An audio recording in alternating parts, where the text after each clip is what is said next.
Hello, all you beautiful people out there, and welcome to my channel. If you're new, why don't you go down and hit the subscribe button and ring the bell so you don't miss any episodes. For my fans and subscribers, welcome back. You are the lifeblood of this channel. Today I thought I would talk a little bit more about my Christian experience and why I'm now an agnostic and all that crap. And if you are a Christian, please stay. um, I promise I'm going to try not to use any um, bad words. So please stay. And so at any rate, let's get on with the video. So I was actually born, I think, into a non-denominational church, I think. We didn't stay there very long, because then we went to Church of Christ, or wait a minute, Church of God, and then we went to the Independent Fundamentalist Baptist, and then I stayed in there for some time until my parents switched to the Southern Baptist Church. And I was Christian for a very, very long time. In fact, it wasn't until about 2 years ago that I finally stopped being a Christian. And I do know that Christians use this no true Scotsman fallacy. If you're not a Christian now, then you were never a Christian. I don't fault Christians for this. It's just part of their faith. I mean, Paul uses it. Paul says, well, if they went out from us, they were never one of us to begin with. So, I can't really fault them for that because it's kind of woven into their theology. Um, but just be aware, Christians, that many, many, many agnostics and atheists were at one point Christian. And your no true Scotsman fallacy has no bearing on that whatsoever. Now, as to what started me on a road to deconversion, it was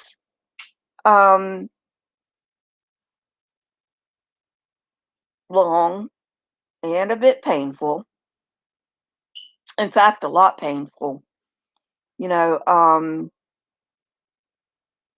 Christians who turn agnostics or atheists usually don't go to sleep one night as a Christian and wake up the next day as an agnostic or an atheist.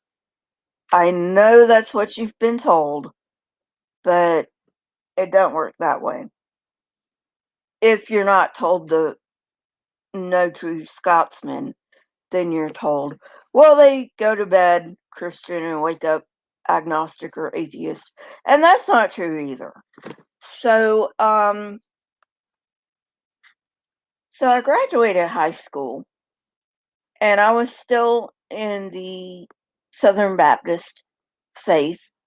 And I spent, I think, the first year of college, because I always knew I was going to go to college. I mean, I had no doubt about that. None whatsoever. And I wasn't going to let anybody stand in my way. Uh, I didn't care, you know, who forbade it or what. I was going to go to college. Um, I was 18, could make my own decisions, and that's where that led me. You know, I always knew there was no question in my mind that I was going to go to college, that I was going to get a higher education. So I stayed in my parents' house for about a year at college. Um, and then um, they moved, and I didn't have a place to stay. So I basically had to move with them. And I spent a semester at the college that was in the town that I moved to, and I didn't like it. And so I thought to myself, well, this sucks. Um, so what am I going to do now? And there was a school that I'd always wanted to go to. And so I put in my application to that college. It was the University of Alabama at Birmingham. And I got accepted. And so I went to the University of Alabama at Birmingham. And I stayed there. I didn't graduate at the time, but I did stay there for about 2 years, I think. And the reason I left is because my seizures started coming back. Um, so I had to um, withdraw from college. And at that time, I was living in the dorms, and you can't live in the dorms if you're not going to school full time. So I ended up moving back home.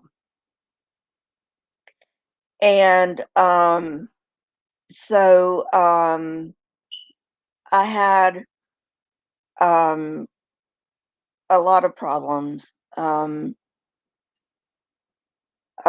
with getting my seizures under control. I also had um, depression that was hard for me to manage, and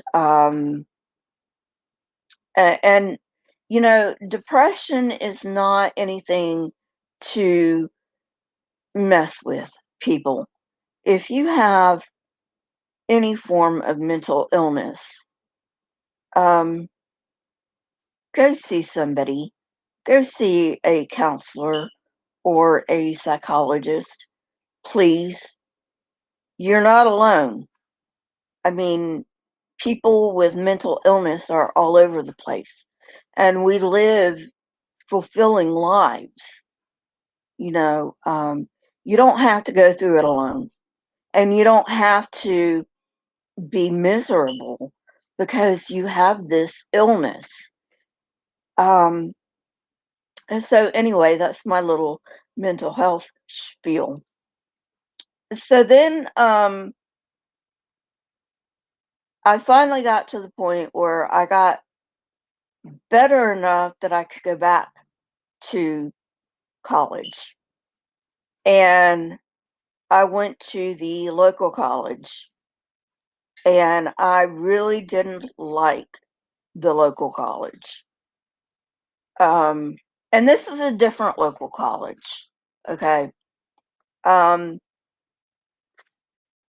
so again, I applied to my dream college of UAB, and I again got accepted.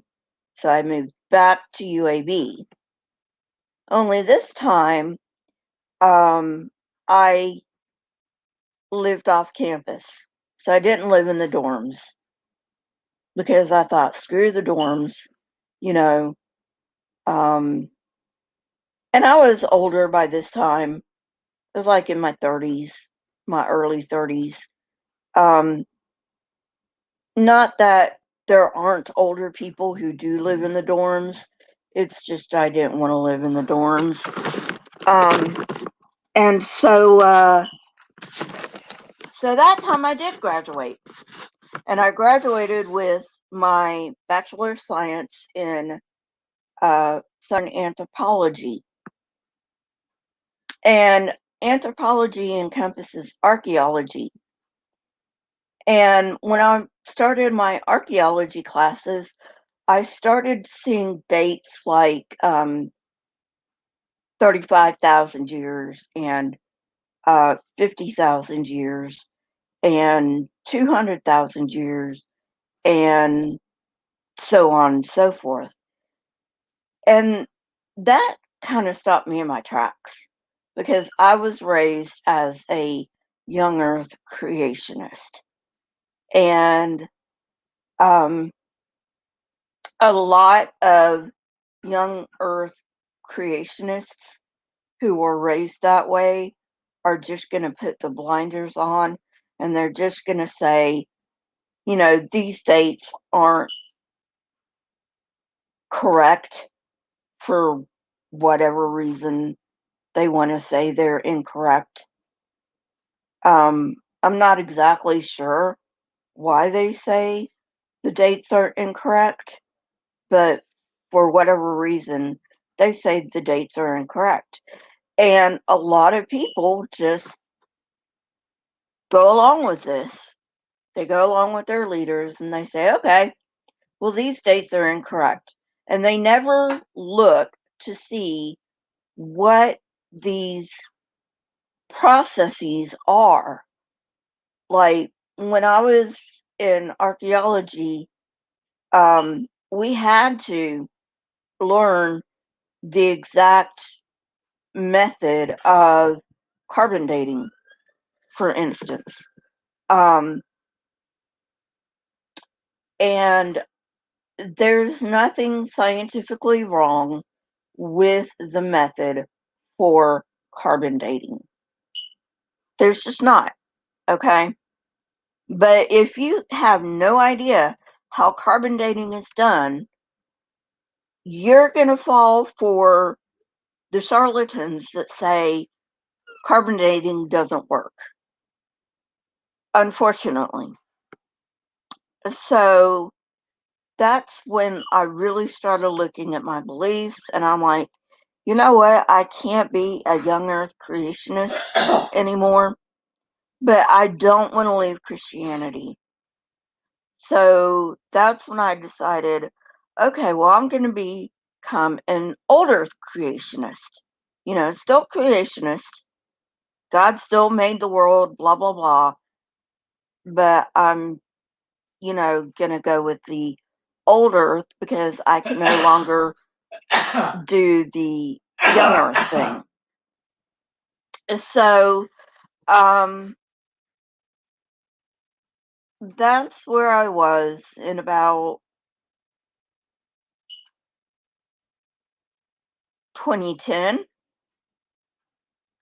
And then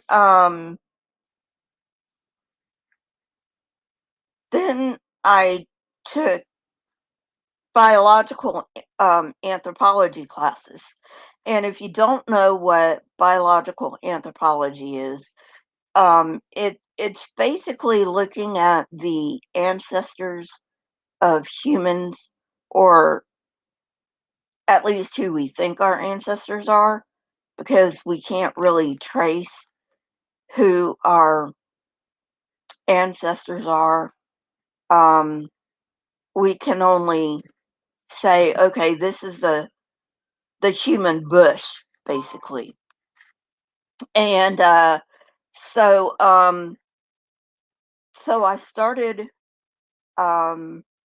taking my biological anthropology classes because that was a requirement for the anthropology minor. And And then I was like, this is nuts. This is nuts that anybody would deny that we came from some creature in the past that gave rise to the ape lineage. And then because we are apes, sorry, Christians, but we're apes, look up the definition of the word ape, not the Wikipedia definition of the word ape, not the dictionary definition of the word ape. Look up the scientific definition of the word ape. And you tell me where we differ from apes. I challenge you. So, so we have a common ancestor with the chimpanzees and bonobos and gorillas and orangutans, but we are most closely related with the chimpanzees. But that is still a long time back in our past that we branched off from the common ancestor with the chimpanzees. So at any rate, so again, people don't really know this stuff, and I can't fault them for that. Unless you've had specialized classes, you're probably not going to know this stuff, unless you're really curious and you want to dig into the literature. But it's there and you can see it. And I had to reevaluate my creationism position. And I'm like, you know what? I still believe in God, but there is just no way that we could have been especially created. So, so,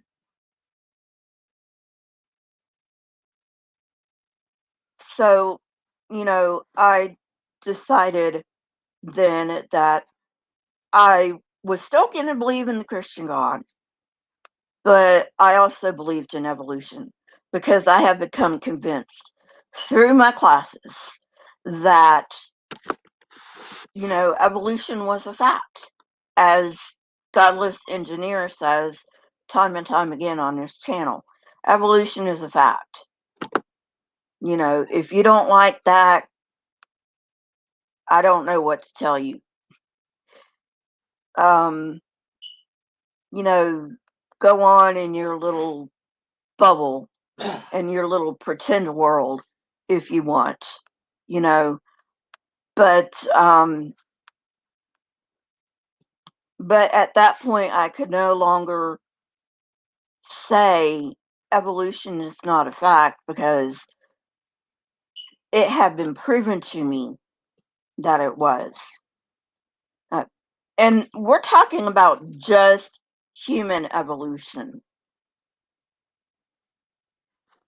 And we're not even talking about, going back to the beginning of life, with the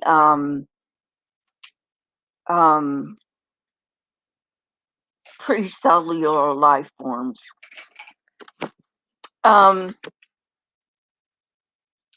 So that's where I stood for a long time. I accepted God, I accepted evolution. And a lot of people do that. there are many, many Christians. Mary Schweitzer is one of them. She is a Christian, but she will also tell you evolution happens. And so that's where I was for a very, very long time. And then I got to learning more about the Big Bang. Astronomy really isn't my thing. I mean, I will pick up astronomy books and learn about astronomy and about the Earth and this and that and the other. But, I mean, humans are more my thing, you know, and animals in general are more my thing. And not so much astronomy or astrophysics or geology.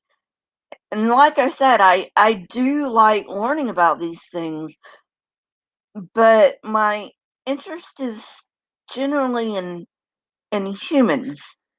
And that's just how my brain works. Different brains work in different ways.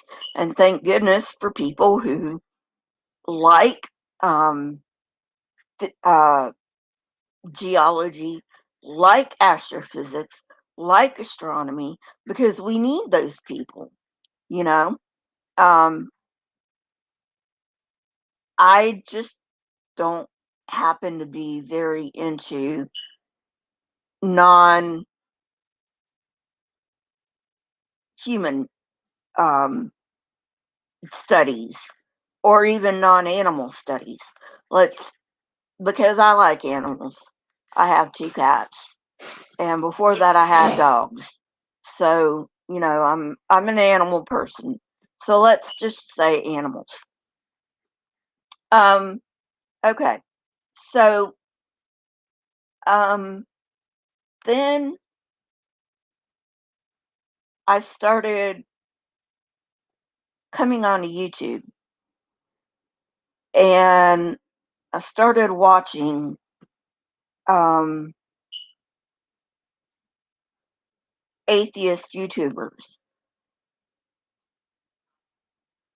explain exactly um things like how abiogenesis works, because the Christians aren't going to tell you. I mean, they're creationists, you know, or theistic evolution people. They're not going to bother telling you about abiogenesis. Or if they do, they're going to straw man it. Like we came, they believe we came from a rock, which is absolutely not true. That's a Kent Hovindism for people who are unaware. Um, and they're going to straw man it. So I'm like, I'm not going to go to these people. They have no clue what they're talking about. Or if they do, they're lying about it. Take your pick. Um, Neither one of them looks very good on them. And so then I learned about what abiogenesis really is. And I thought, well, you know what? That actually could happen. I read up on it, and not that there's too much to read up on abiogenesis, but I'm like, okay, that could happen. You know, um, I was much more um, convinced. Abiogenesis was a little aside. I was much more convinced by the Big Bang theory, to tell you the truth. Much more convinced by the Big Bang theory that a God is not needed for the universe to exist. Now, I've said this on my channel before, and I'll probably say it until something happens or I get an epiphany or whatever, saying, you can get me to a deistic being. You can get me to a deistic God. I have no problem whatsoever saying there may be a deistic God out there, but I am not a deist. Okay? I want to make that clear. I am not a deist, but you can get me to that point. The problem that theists have is that there is no need for a God. And if there is no need for a God, and there is no evidence for a God, which, again, getting me to a deistic God would mean there's really no evidence. God got everything started and, he's pretty much hands off. That's basically what deism is. Um, it's more nuanced than that, but that's basically what deism is. Um, so, you know, so functionally, if there is a deistic God, functionally, what is the difference between having a deistic God and not having a God at all? Absolutely nothing. Absolutely nothing. And knowing that science can explain the universe without having to resort to God did it is one more nail in the coffin for not only Christianity, but theism in general. And this is why they don't want you to get educated. Christians don't want you to get educated because they want to keep you in the dark. I alluded to this story, I can't remember when, but I've alluded to this story before about Adam and Eve, and they were in the garden, and you have the tree of knowledge of good and evil. Um, well, the of good and evil part, I don't really, I mean, that's kind of not where I'm going with this. You can just chop of good and evil off. So we've got the tree of knowledge, right? And God, according to the book, hey comrade, according to the book, God says you can't eat of this tree. And I've already gone into that when I covered Genesis 3, I think it was, in my Saturday live stream. So I'm not going to go into that. I'm not going to, do my little Genesis 3 rant. But let's just focus on the fruit of the tree of knowledge. Okay. So that pretty much tells you everything. The tree of knowledge, And like I said, let's just chop off of good and evil because, hey, Slade, tree of knowledge. So their God doesn't want you to have knowledge, just like he did not want Adam and Eve to have knowledge. And this is why Christianity is so toxic. Now the progressive Christians aren't as toxic as fundamental Christians, but you know, if you read the Bible the way it's supposed to be written, or it's supposed to be read, it's just not. There's no other way to. There's no other way to interpret that story. If you get rid of all the religious garbage. Now she's talking to the computer. And I'm sorry, that's my dad. Get rid of all the religious garbage. Read it like, like the letter to the page, like the literalists say they read it, okay, which they don't. But she's talking to people that are also on the computer. I'm sorry. Hang on, let me mute.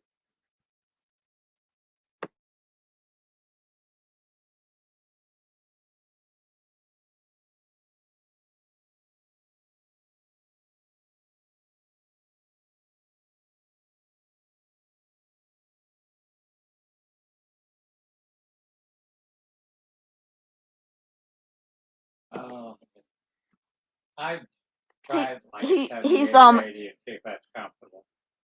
almost done.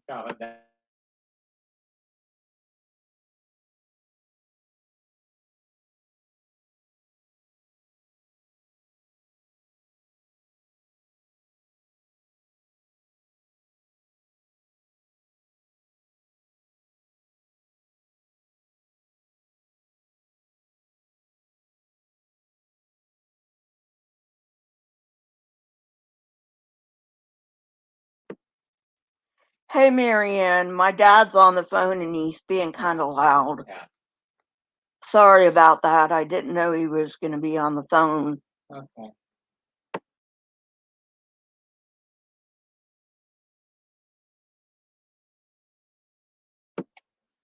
Okay. He's off the phone now. Where was I? Oh, literalism in Genesis 3. So, biblical literalists are literally not biblical literalists.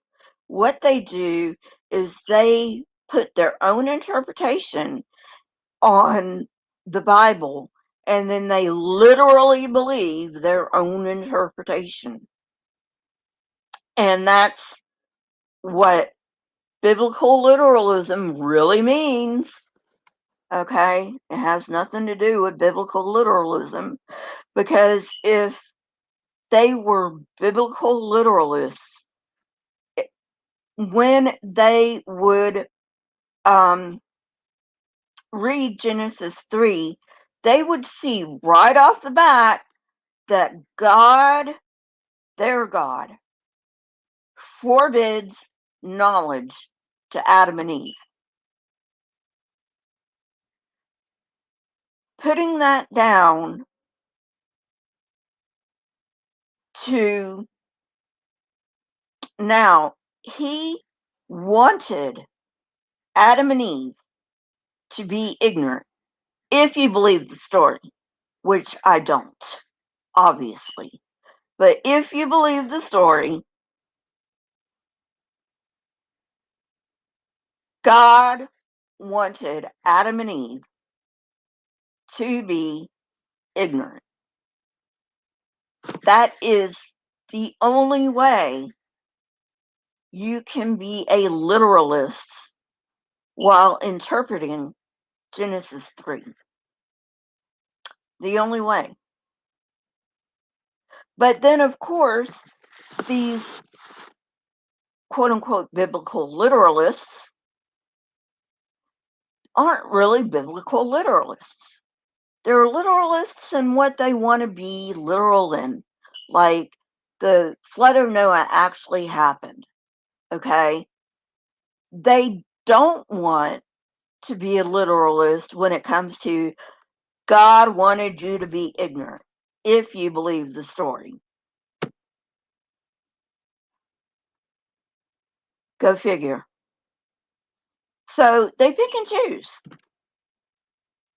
They pick and choose. And I challenge any Christian to go back to Genesis 3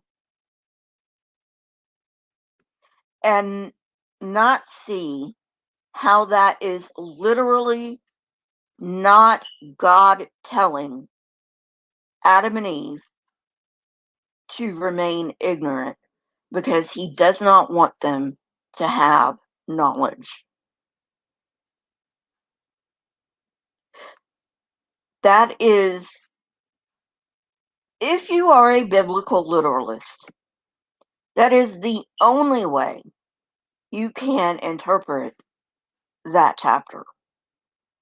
Okay, so sorry about my dad being a bit loud. I think that was my grandma, and my grandma's hard of hearing, so he's got to speak up. And anyway, thanks for coming. I thought I'd do this at a different time, see if other people could come in. If you like this kind of content, hit the like button. And if you're not subscribed, please subscribe and ring the bell if you want to know when I come out with new content. And we'll see you guys later. Have a great night.